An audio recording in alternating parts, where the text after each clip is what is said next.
we're going to talk about, and I want to expand into different conversations that a lot of people are not familiar with, right? In addition to the Republican debate last night, in addition to the entertainment news, in addition to the money, I also want to talk about international news, and I want to start integrating that into what it is that we talk about on a regular basis, right? Putin, Vladimir Putin. A lot of y'all say, well, Russia don't do it like we do it over the United States of America. Okay, is this what you want? All right, let's talk about it. Let's get into it. Make sure y'all hit a like. I appreciate y'all. I don't know for a fact what happened, but I'm not surprised.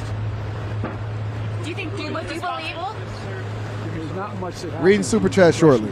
Not behind, but I don't know enough to know the answer.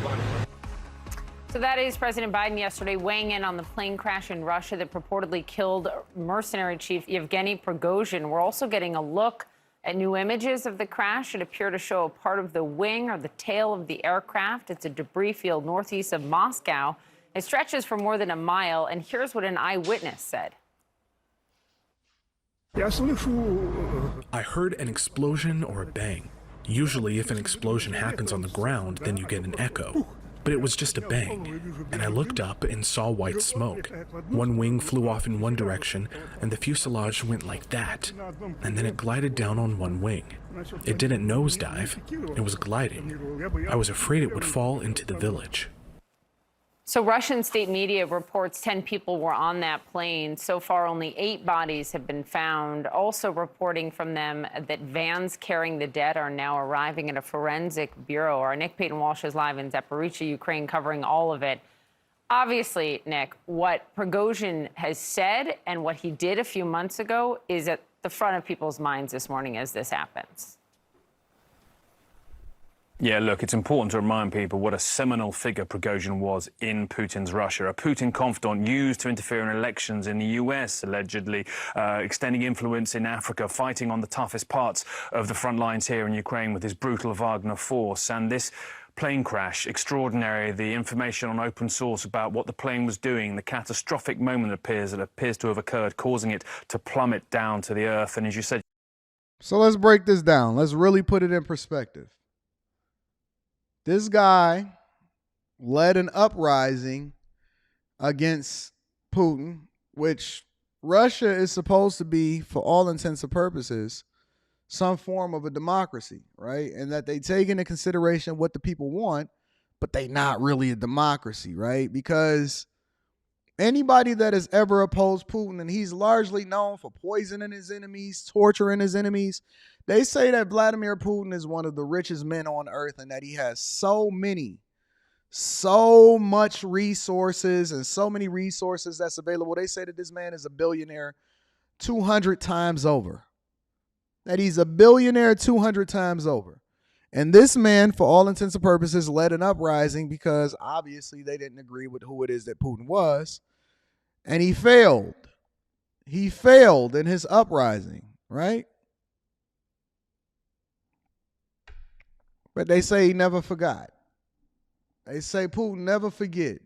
They say both him and his right-hand man was on a plane ride. And not only him and his right-hand man, but the other 8 people that was on that plane allegedly was taken out. They don't know if it was a bomb on the plane.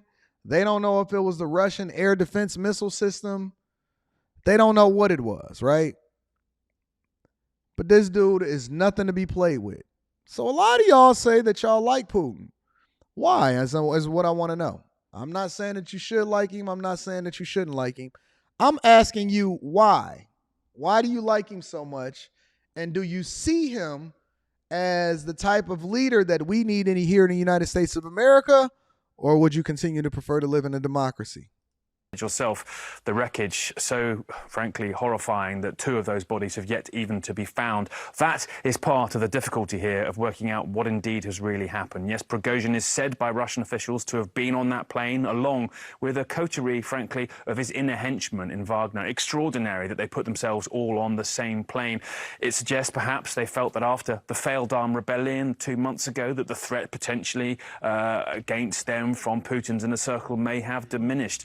But it is remarkable to see these images of the wreckage spread over a mile-wide area, and mourning already occurring amongst Wagner followers on Telegram channels and indeed outside Wagner's headquarters. No final confirmation of his death, but that is something we'll only frankly hear from Russian state officials and Russian media, and they are in the service of Vladimir Putin, the man who Prigozhin crossed like no one else has done in the last 23 years in which Putin has been in power. So a stark moment for Vladimir Putin, potentially. Whoever was behind this plane crash, fingers are being pointed at him here. Sherelle Riley says, Putin is not spineless. We need that over here. I don't think so. I'm of the complete opposite perspective. It's not that I think that he's not spineless, but I think that Putin actually works for the best interest of himself, not necessarily the best interest of his people. And that's the difference, right? You can be a strong leader, but at the same time, are you a strong leader with the right interests and working on the behalf of the people? See, let me tell y'all the difference between leadership, right? Leadership and just strong people. It's strong people all the way across the board, right? It's strong people all the way across the board. It's people that's going to fight on the side that you don't like, and it's people that's going to... It's a strong leader that's on the side or have completely different opposite or an opposite perspective than you do. Brock said it correctly. You got to be careful what you ask for. Right? His philosophy or his steadfast perspective or position on what it is that he believes may be something that we like when it comes to being a strong man, but at what cost? What if you're on the wrong side of that perspective? What if, right? Because it's a lot of places where you can go. You can't even mention a person's name in a negative way and not be called treasonous, not be considered a traitor. It's one thing to be strong and not spineless, but it's another thing to be strong, not spineless, and be on the wrong end or the wrong side of what right and wrong is, right? Because you can still be strong, but then at the same time strong based off of what? Most great men, in my opinion, do it on the behalf of the people. They're not doing it just to enrich themselves. If they then become successful as a result of it, that's just a residual effect of whatever it is that they chasing, right? But at the same time, you have to be strong, but actually doing a thing that we feel like is in the best interest of the people, not just in the best interest of yourself. And so that's a completely different perspective. You know what I'm saying? You still have to have a level of empathy and compassion. And once you lose that empathy and compassion, you become a monster. Let's continue. Here in Ukraine and also in Russia too, suggesting this was essentially Putin's revenge. No evidence for that, but it would entirely be in keeping, frankly, with Putin's conduct in the past. He's poisoned, allegedly, critics, taken out critics for much lesser offences than that which Prigozhin was guilty of, and the fact Prigozhin seemed to be at liberty for 2 months startled many. A key moment, though, because this is clearly Putin, perhaps, thinking... Let's read this. The dude has known Putin since the 90s, known as Putin's chef, had lucrative catering contracts with the Kremlin, founded Wagner, fought against Ukraine for Russia,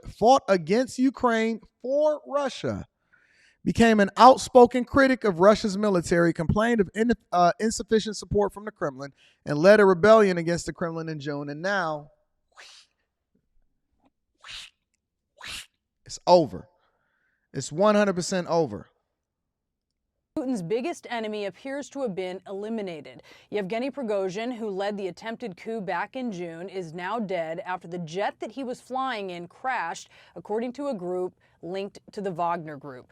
This is video of Prigozhin's plane. You see it here falling out of the sky, minus one of its wings. A large trail of smoke billowing behind it. There were 9 other people on board that jet, which was at a cruise altitude of 28,000 feet before it disappeared from radar. Video from the ground showing the jet's debris burning. So far, no word on what caused the plane, which was traveling from Moscow to St. Petersburg, to go down. But U.S. intelligence is now most likely trying to determine if there was an explosion inside of the plane or if there was a flash on the ground, which could suggest that it was hit by a missile. So far, Putin is not commenting on the crash. We have a lot to get to tonight. I want to start with Fred Pleitgen. Fred, what more are you learning about the crash that is said to have killed this leader of the Wagner group? Hi there, Brianna. Well, the Russians are saying that the investigators that are on the scene there are actually still working and trying to gather evidence. They say that they're looking at multiple scenarios as to what might have happened to the plane, including mechanical error, but of course also, as they put it, tampering with the aircraft as well. And of course, it's no secret that Yevgeny Prigozhin more than fell out of favor with Vladimir Putin. In fact, Vladimir Putin called some of the actions of Prigozhin treasonous. Now, of course, right now it's unclear what exactly happened to the plane, who was behind it, but there are very few who believe that it could have been an accident. Here's what we're learning. Probably the last moments of Wagner boss Yevgeny Prigozhin. This jet, an Embraer Legacy 600 seen falling from the sky, a wing appearing to be missing. Russian authorities confirming Prigozhin was on board the aircraft. CNN is unable to confirm the authenticity of this video, but RIA Novosti claimed it was the moment that an Embraer jet fell from the sky in the Tver region north of Moscow. You know, the interesting thing about this is that you got to be, I think that it's always learned lessons that's beyond whatever it is that we look at from a political perspective that we have to take into consideration, right? And I think that the biggest learned lesson for me personally is you have to be careful with A, who you align with, and B, who you go against. A, who you align with, and B, who you go against, because it is definitely 100% going to be consequences and repercussions that come along with your actions. I think that even as content creators a lot of times, and even when we look at what happened with Fresh and Fit, I largely believe that the beginning of their downfall was when they started to do things based off of the beefs that they had, and they started to bring unwanted attention to themselves. Ultimately, it led to their downfall because they got into a specific situation where they couldn't walk away from. And so as a result, it drove them to do things that they wouldn't normally do under regular circumstances. And so it's always easier to be safe if you're not prepared for the consequences that come along with your actions. It's people that take this stuff serious. And so when you see it happening at the highest levels, this just actually shows the human nature of who people are.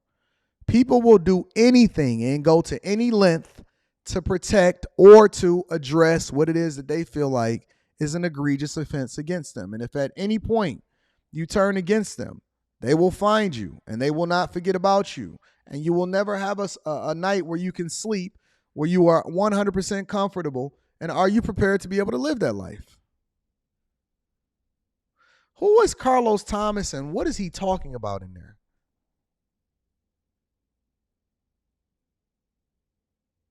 I just believe that the best leaders always have I think that the best leaders always have the best interests of the people. I think that at some point, most people get corrupted once they get to a certain level. Watch this. So let me read. I like interacting with the chat. Somebody said, come on, Anton. There's not a government on earth that's benevolent. The U.S. will give you the perception of that. But behind the curtain, if you don't comply or align, we know what happens. Okay, so let me ask you a question. In what place can you go to on earth outside of the United States where we are free to be able to say and criticize our federal government in a general sense without repercussion? What place on earth can you go to where I can hold Biden's feet to the front of the congregation, or Trump or Obama or any one of these guys, right? And I know that there's things like that happen behind the scenes to certain people that's powerful or whatever, so on and so forth. But where else can you go? Where else can you go to where you can actually have a conversation openly? Because I see a lot of y'all always complaining about where it is that we live at in the United States of America. But let's be clear, as bad as it is here, as bad as it is over there in Oakland or Sacramento and Portland and Seattle and Chicago and the red zone in Detroit, and Miami, wherever it is that you go, where else can you go to where you are free to then be able to run up the bag, but at the same time be able to criticize your leaders? It ain't perfect here. Nobody ever said that it was perfect.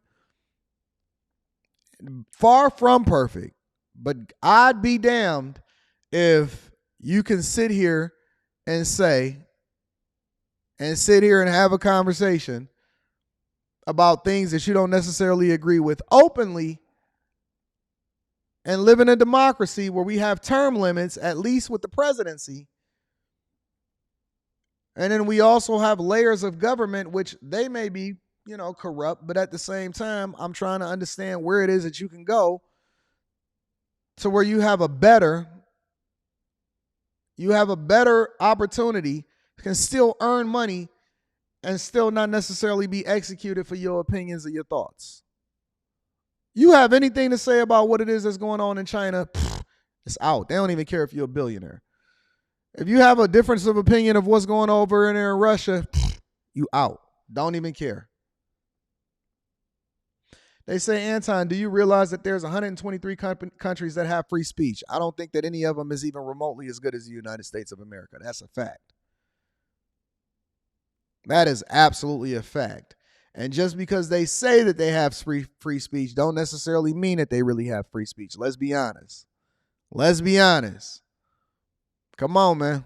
Let's be real. So as much as we have smoke for and as much as we criticize what's going on here in the United States of America, the alternative is infinitely worse. And I don't see any of y'all moving over there. I don't see nobody trying to go over to Russia and move over there since y'all think that he making that much sense. Go on over there in Russia and see what happened. I don't even want to visit Russia. I'm not even interested in visiting Russia. Not at all. Not even a little bit. So y'all can criticize it if you want to, but that's what's happening over there in Russia.